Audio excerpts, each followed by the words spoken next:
Mee TV news కి స్వాగతం. ప్రజల అపూర్వ ఆదరణ మధ్య కోస్ట గ్రామ దేవత ఆశీర్వాదంతో మొదలైన కార్యక్రమం మండల కూటమి నాయకులు పాల్గొనగా మాజీ సర్పంచ్ పీసిని జగన్నాథం నాయుడు, ఎంపీటీసీ పీసిని అసిరి నాయుడు, మాజీ ఎంపీటీసీ పైడి అప్పడదొర, యువ నాయకుడు హరికృష్ణ ఆధ్వర్యంలో కోస్ట పూర్వ వీధుల్లో పాదయాత్ర నిర్వహించి నిర్మాణం పూర్తి చేసుకున్న సీసీ రోడ్లను ప్రారంభించి ఆర్జిదారులతో నిండిన సభ ప్రాంగణం వద్దకు చేరుకున్న గౌరవ శాసనసభ్యులు నడికుదిటి ఈశ్వరరావు ఎన్ఆర్ నాయకుల ప్రసంగాల అనంతరం ఆయన మాట్లాడుతూ పేద బడుగు బలికిన వర్గాలకు చేరువయ్యేలా ఎన్డీఏ ప్రభుత్వం పనిచేస్తోందని, నేరుగా ప్రజల్ని కలిసి సమస్యల పరిష్కారానికి కృషి చేయాలని సంకల్పం చేసుకున్న కార్యక్రమం నమస్తే ఎచ్చర్లా అని తెలిపారు. ఈ కార్యక్రమంలో మండల పార్టీ అధ్యక్షులు లెంక శ్యామలరావు గారు, లెంక ప్రభ గారు, రైతు శ్రీను, మెంటాడ పైడిరెడ్డి, గొర్రెల లక్ష్మణరావు, గొర్రెల సాయి దీప్, టీడీపీ బస్వ గోవిందారెడ్డి, జనసేన వడ్డాది శ్రీను, కొవ్వాడ సురాడ రాముడు, ఎంపీటీసీ దన్నాన వంశీ, దన్నాన రవీంద్ర, మార్షెట్టి నాగేశ్వరరావు, మాజీ సర్పంచ్ మండపాక కనకారావు రెడ్డి, కోటేశ్వరరావు, కన్నయ్య రెడ్డి, ముల్లు కృష్ణ, జనసేన కోటి రమణ, దన్నాన మహేష్, కెల్లా హేమంత్, తిప్పాన బాబురావు, పాదర్లపల్లి మౌలి, కరటి లక్ష్మణ్, అల్లివలస ఆది మరియు అధికారులు తదితరులు పాల్గొన్నారు.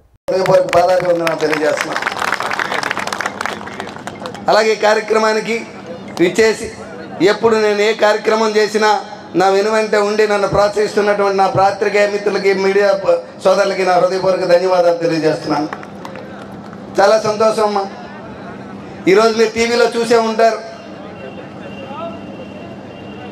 15 రోజుల పాటు అసెంబ్లీ జరిగితే ఆ అసెంబ్లీ సమావేశాల్లో 20 సార్లు మాట్లాడే అవకాశం మీరు గెలిపించిన మీ ఎమ్మెల్యేకి వచ్చిందని చెప్పి ఈ సందర్భంగా నేను తెలియజేస్తున్నాను. నేను అక్కడ 20 సార్లు మాట్లాడగలిగానంటే ఒక మొదటి ఎమ్మెల్యేగా అన్ని సార్లు మాట్లాడే అవకాశం ఎవరికి ఇవ్వకపోయినా అది మన ఎచ్చర్ల నియోజకవర్గానికి అవకాశం దక్కింది.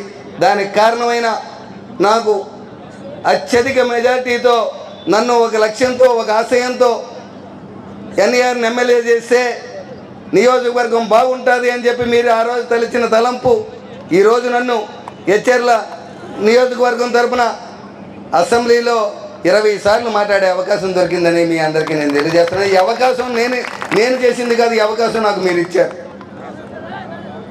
ఇచ్చిన మాట ప్రకారం ఎన్నికల్లో మీకు ఇచ్చిన మాట ప్రకారం ప్రతి సమస్య కూడా అసెంబ్లీ అంటే ప్రజాస్వామ్యానికి దేవాలయం. అటువంటి దేవాలయంలో మన ఎచ్చర్ల నియోజకవర్గ సమస్యలన్నింటినీ కూడా ఆ దేవాలయంలో ప్రభుత్వానికి విన్నవించడం జరిగిందని చెప్పి మీ అందరికీ నేను తెలియజేస్తున్నాను. అంతేకాదు, ఒక మన ఎచ్చర్ల నియోజకవర్గ సమస్యలే కాదు, రాష్ట్రం తాలూకా ప్రధాన విజన్ కూడా 2047 విజన్ కానీ మన ముఖ్యమంత్రి చంద్రబాబు నాయుడు గారు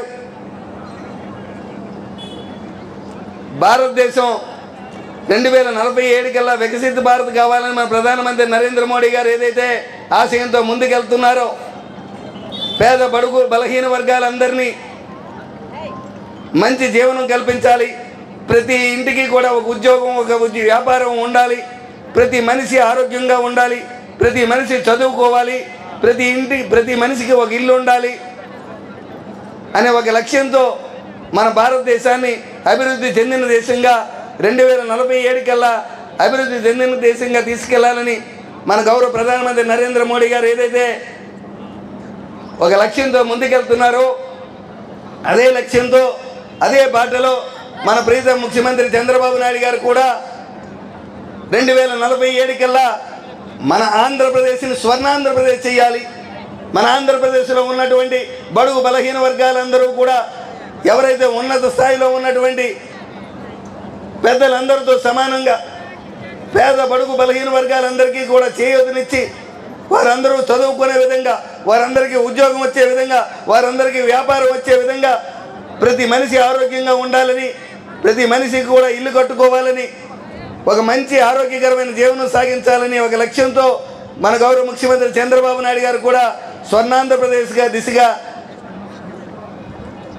విజన్ 2047 అని ఒక డాక్యుమెంటరీ రూపొందించి మేము అక్కడ అసెంబ్లీలో కూర్చున్నటువంటి 164 ఎమ్మెల్యేలకి దిశానిర్దేశం చేసి దాని మీద మాట్లాడమన్నప్పుడు ఆ మహానుభావుడు పెట్టినటువంటి విజన్కి 164 మంది ఎమ్మెల్యేల్లో మొట్టమొదటిగా మాట్లాడే అవకాశం మీ వల్ల నాకు వచ్చిందని చెప్పి ఈ సందర్భంగా నేను తెలియజేస్తున్నాను.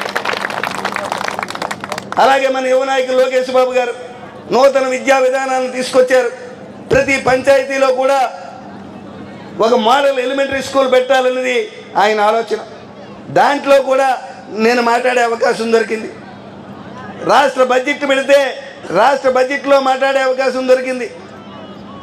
అలాగే మన అందరి అభిమాన నాయకుడు, ఎప్పుడు పేదల కోసం తహతహలాడే నాయకులు మన పవన్ కళ్యాణ్ గారు, ఉప ముఖ్యమంత్రి పవన్ కళ్యాణ్ గారు, ఆయన పెట్టినటువంటి పంచాయతీరాజ్ వ్యవస్థలో సంబంధించి మాట్లాడే అవకాశం దొరికింది.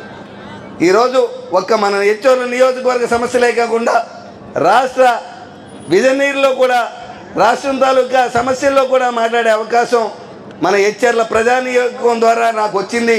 అందుకే నేను ఈరోజు నమస్తే ఎచ్చర్ల అని చెప్పి ఈ కార్యక్రమానికి శ్రీకారం చుట్టానని చెప్పి మీ అందరికీ నేను తెలియజేస్తున్నాను. నమస్తే ఎచ్చర్ల అంటే ఒక్క మాటతో ఎచ్చర్ల నియోజకవర్గంలో